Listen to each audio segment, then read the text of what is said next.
क्या इंसान इल्म और टेक्नोलॉजी में इतना आगे बढ़ चुका है कि अब वो खुद इंसानी ज़िंदगी को नए अंदाज में समझने और इस पर तजर्बात करने लगा है। रिसेंटली कोलंबिया यूनिवर्सिटी के साइंसदानों ने एक कैंसर पेशेंट की जान बचाने के लिए उसका एक मिनी क्लोन बनाया, यानी एक असली इंसान का हूबहू कॉपी, ताकि ओरिजिनल पेशेंट की बॉडी कीमोथेरेपी से कैसे रिएक्ट करेगी उसे वो टेस्ट कर सकें। पर आखिर ये छुटकू सा ह्यूमन क्लोन यानी इंसानों का कार्बन कॉपी दिखता कैसा है? क्या वो अब जिंदा भी है?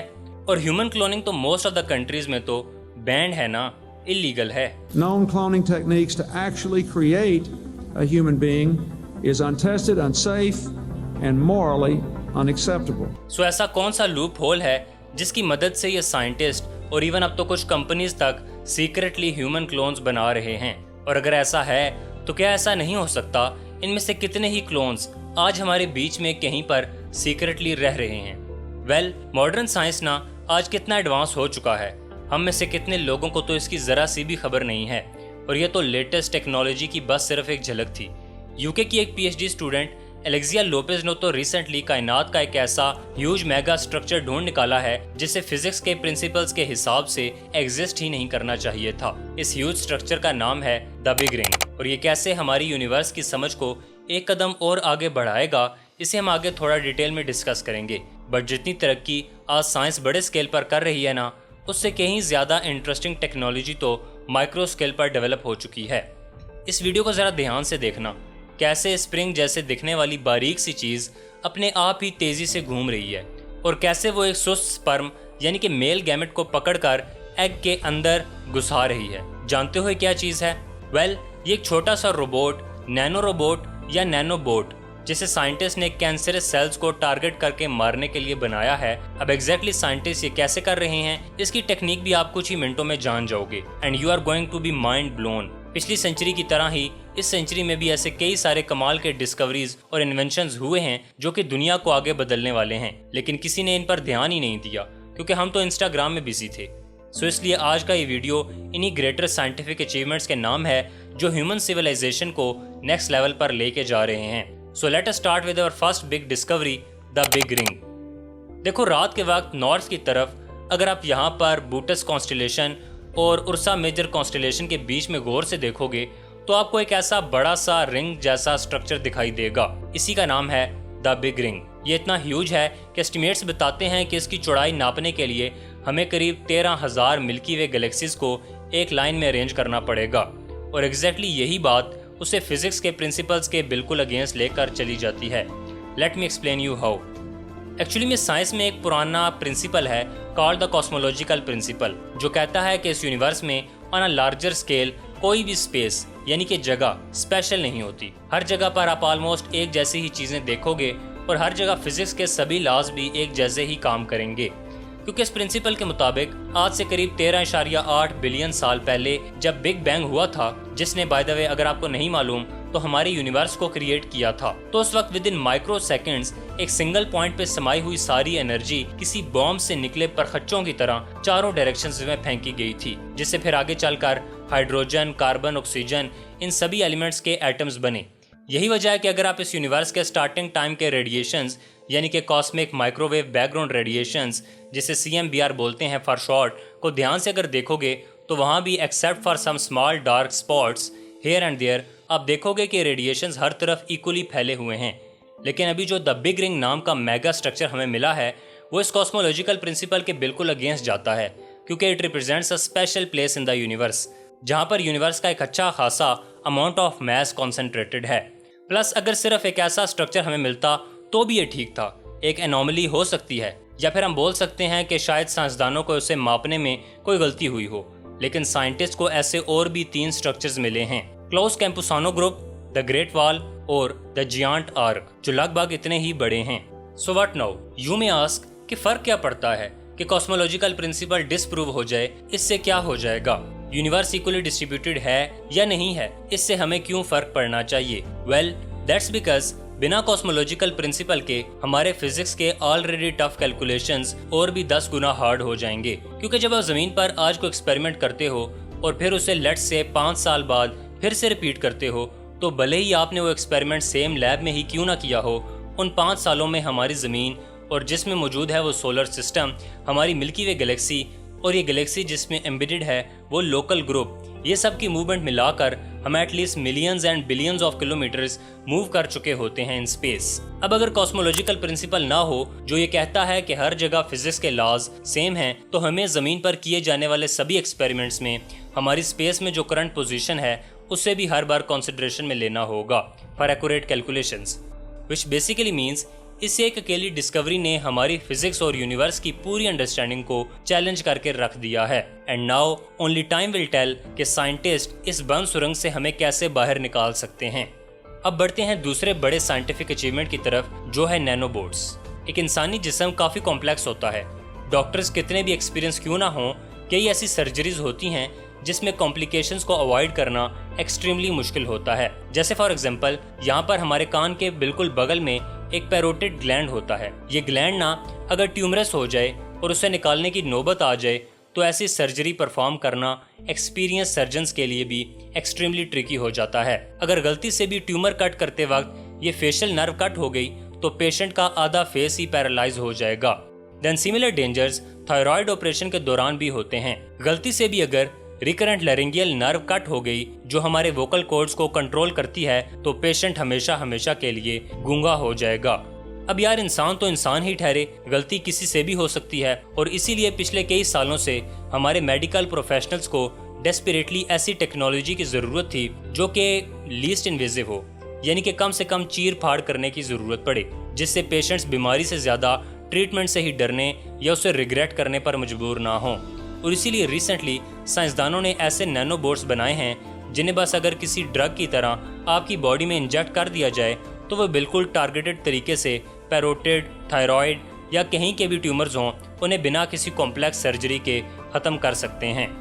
जैसे फॉर एग्जांपल ये जो स्पर्म नैनोबोट फ्यूजन हमने शुरू में देखा, उसको रिसेंटली साइंसदानों ने और अपग्रेड करके एक नया ट्रीटमेंट डेवलप किया है। उन्होंने स्पर्म सेल्स में डॉक्सोरूबिसिन हाइड्रोक्लोराइड नाम का एक toxic anti cancer drug load किया, फिर इन आयरन ऑक्साइड से बने नैनोबोट्स को मैग्नेटिकली कंट्रोल करके उनसे इन एंटी कैंसर स्पर्म्स को पिक किया और फिर इन डिस्ट्रक्टिव स्पर्म्स को किसी सुसाइड मिशन की तरह कैंसर सेल्स में पेनिट्रेट करवाया इन्हें किल करने के लिए।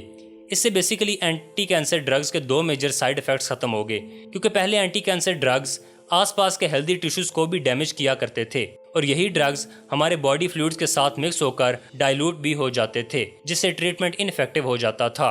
बट इस न्यू टेक्नोलॉजी जिसमें अब हमारे ही स्पर्म्स को सुसाइड मिशन पर भेज देते हैं, में ये दोनों ही प्रॉब्लम सॉल्व हो जाती हैं और इसीलिए ये एक highly effective drug delivery system बन गया है। So to all the cancer patients out there, मैं बस आपको इतना ही बोलूंगा, जस्ट हैंग इन देयर। बहुत ही जल्द आपके कैंसर को ठीक करना एक पास के क्लिनिक में जाकर इंजेक्शन लगवाने जितना आसान होने वाला है। खैर, now let's move on to the next big achievement, जो है मिनिएचर न्यूक्लियर बैटरीज। इमेजिन करो एक फ़ोन जिसे कभी भी चार्ज ही नहीं करना पड़े, एक रिमोट या घड़ी जिसका सेल कभी भी बदलने की ज़रूरत ही ना पड़े, और एक कैमरा जो आपके बेस्ट मोमेंट्स को कैप्चर करते वक्त बीच में ही अपना दम ना तोड़ दे। वेल, गेस व्हाट, अगले 4 से 5 सालों में ये एक्चुअली में पॉसिबल हो सकता है। एक चाइनीज़ कंपनी है Beijing beta volt new energy technology limited करके, उन्होंने एक ऐसी न्यूक्लियर पावर बैटरी बनाई है जो है तो किसी सिक्के जितनी छोटी, लेकिन वंस मैन्युफैक्चर्ड वो बिना किसी चार्जिंग या मेंटेनेंस के अगले 50 सालों तक आपके डिवाइसेस को चार्ज रख सकती है। बस हाल ही में वर्ल्ड न्यूक्लियर एसोसिएशन ने भी इसे अपने ऑफिशियल लिंक्डइन हैंडल पर प्रमोट किया था, looking at which Beijing beta volt people are positive वो साल 2026 तक न्यूक्लियर पावर बैटरीज को मार्केट में उतारना शुरू भी कर देंगे। अब ये काम कैसे करता है? वेल, इसमें निकल का एक रेडियो एक्टिव आइसोटोप निकल 63 होता है, जिसे 2 सिंथेटिकली मेड डायमंड लेयर्स के बीच में प्लेस किया जाता है। सो जब ये निकल 63 डिके होता है, रेडियो एक्टिव डिके और हाई एनर्जी बीटा पार्टिकल्स या simply high speed electrons release करता है, तो वो इलेक्ट्रॉन्स डायमंड के एटम से उनके इलेक्ट्रॉन्स को नॉकआउट करके बाहर उड़ा देते हैं। अब इससे ऑब्वियसली डायमंड के स्ट्रक्चर में एक तरफ काफ़ी ज़्यादा इलेक्ट्रॉन्स जमा हो जाते हैं और दूसरी तरफ उनकी कमी हो जाती है। तो बस इन्हीं 2 लो और हाई डेंसिटी रीजन्स को अगर वायर से जोड़ दिया जाए तो इसमें से करंट फ्लो होना शुरू हो जाएगा। अब technically this is exactly similar to solar cells. Actually फ़र्क बस इतना है कि यहाँ पर इलेक्ट्रॉन्स को नॉक करने के लिए सनलाइट के फोटॉन्स नहीं बल्कि एक रेडियो आइसोटोप के बीटा पार्टिकल्स यूज़ होते हैं।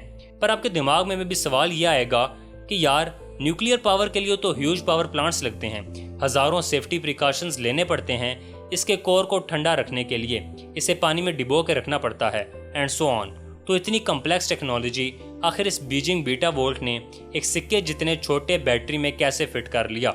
वेल, वो ऐसे कि unlike traditional nuclear power plants जहां पर न्यूक्लियर एनर्जी पहले थर्मल और फिर इलेक्ट्रिकल एनर्जी में कन्वर्ट होती है और स्ट्रॉन्ग न्यूक्लियर फोर्स जो कि third fundamental force of nature है उसे यूज किया जाता है, यहाँ पर बीजिंग बीटा वोल्ट में on the other hand nuclear energy को डायरेक्टली इलेक्ट्रिकल एनर्जी में कन्वर्ट किया जा रहा है और वीक न्यूक्लियर फोर्स जो कि fourth fundamental force of nature है उससे पावर किया जा रहा है इन बैटरीज को and hence these batteries are very small. पर एनीवेज रेडियो एक्टिविटी तो इन्वॉल्व है, तो सेफ्टी का क्या? रेडियो एक्टिव सुनते ही सबसे पहले आपके दिमाग में तो कैंसर ही आया होगा।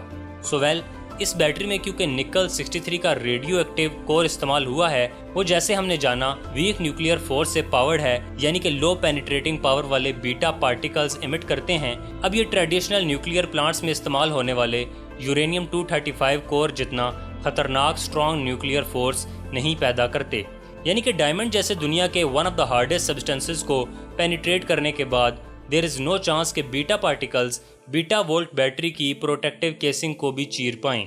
सो ऑल इन ऑल ये नेक्स्ट जनरेशन बैटरीज काफ़ी ज़्यादा ही सेफ होंगी, बट फिर भी एक्स्ट्रा प्रिकॉशंस के तौर पे बीटा वोल्ट कंपनी अपने इन बैटरीज को पहले सिर्फ मेडिकल डिवाइसेस और स्पेस टेक के लिए सप्लाई करने वाली है और फिर थॉरोली टेस्ट होने के बाद ही हम इन बैटरीज को कॉमन कंज्यूमर प्रोडक्ट्स में देख पाएंगे।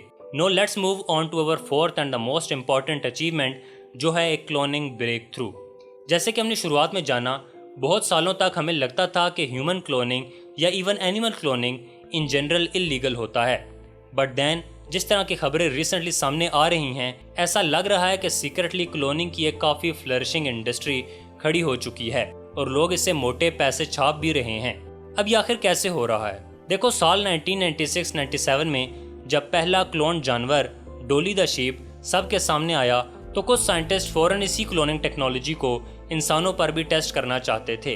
उनका मानना था कि वो इस टेक्निक से इनफर्टाइल कपल्स की मदद कर सकते हैं। इसी बीच फिर एक अमेरिकन क्लोनिंग कंपनी क्लोनेड का क्रिएशन हुआ और इसने फौरन डोली के लिए इस्तेमाल की गई cloning technique somatic cell nuclear transfer को इंसानों पर भी यूज करना शुरू कर दिया।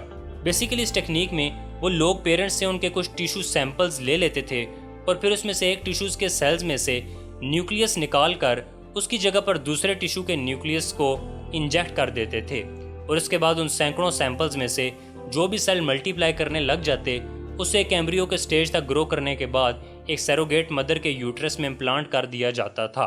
इस प्रोसीजर के एंड में फाइनली जो बच्चा पैदा होता था वो हूबहू अपने उस पेरेंट का क्लोन होता था, उसका कार्बन कॉपी जैसा दिखता था जिसका उसे न्यूक्लियस मिला था। सिंपली पुट, वो एक तरह से अपने पेरेंट का एक हूबहू जुड़वा होता, जस्ट एक अलग टाइमलाइन से। अब इसी टेक्नोलॉजी को यूज करके क्लोनेड की सीईओ ब्रिगेड बोयसेलियर का ये दावा है कि उन्होंने एटलीस्ट 20 ह्यूमन क्लोन्स ऑलरेडी बना लिए हैं और उनमें से पहली बेबी ईव दिसंबर 26, 2002 को पैदा भी हो चुकी है, विच मीन्स आज ईव एक 22 साल की आम कॉलेज गोइंग लड़की बनकर शायद हमारे बीच में ही कहीं पर रह रही है और ये फैक्ट कि वो इंसान का ही एक क्लोन है उसे शायद पता भी नहीं। बट क्लोनिंग तो बैंड है, राइट? सो ये कैसे पॉसिबल हो रहा है? Well, it turns out that's just the half truth. Firstly, human cloning सिर्फ 46 कंट्रीज में ही बैंड है out of total 195 countries that we have now, और इसीलिए क्लोनेड ने भी ईव और बाकी के क्लोन बेबीज को अपने होम कंट्री यूएसए के बाहर डेवलप किया। दूसरी बात, जिन 46 मुल्कों ने इसे बैन किया है उसमें से भी ऑलमोस्ट सभी मुल्कों में सिर्फ ह्यूमन क्लोनिंग बैंड है, एनिमल क्लोनिंग नहीं। यानी कि एनिमल्स पर क्लोनिंग के ट्रायल्स करके क्लोनिंग टेक्निक को पॉलिश करना जोरों शोर से सभी मुल्कों में चालू है। इनफैक्ट आपको शायद पता भी नहीं होगा, पर आज के टाइम में कई सारे फॉरेन सेलिब्रिटीज अपने पेट्स के आखिरी टाइम में इनके टिश्यू के सैंपल्स कलेक्ट करते हैं और उन्हें US based Viagen Pets, China based Sinogene या फिर South Korea based Sooam Biotech को सेंड करते हैं and then within just 2 to 3 months इनके मरे हुए पेट के क्लोन पपीज इनके घर पर डिलीवर कर दिए जाते हैं। यानी कि आज की तारीख में हम क्लोनिंग में इतने आगे बढ़ चुके हैं कि अगर ये बैन पूरे तरीके से हट जाए तो हम किसी भी इंसान का एक बिल्कुल डिट्टो कार्बन कॉपी बिल्कुल क्लोन क्रिएट कर सकते हैं। इनफैक्ट शुरुआत में मैंने कोलंबिया यूनिवर्सिटी के जिन साइंसदानों की बात की थी जिन्होंने कैंसर पेशेंट का एक मिनिएचर क्लोन बनाया था, वो हमारे इसी ह्यूमन क्लोनिंग एबिलिटी को डिमोन्स्ट्रेट करता है।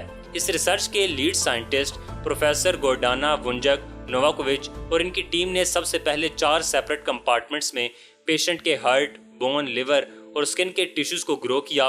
फिर इन्हें आर्टिफिशियल ब्लड वेसल के जरिए कनेक्ट करके इनमें पेशेंट का ब्लड भी सर्कुलेट करवाया और फिर उस पे anti cancer drug doxorubicin test करके रियल लाइफ ह्यूमन ट्रायल्स के साथ कंपेयर किया।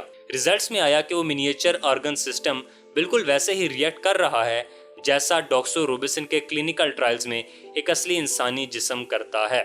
यानी कि अगर एथिकल कंसर्न्स ना हो तो we are this close to become super intelligent being. So curious minds, इस वीडियो को अपने फ्रेंड्स और फैमिली मेंबर्स के साथ जरूर शेयर करना।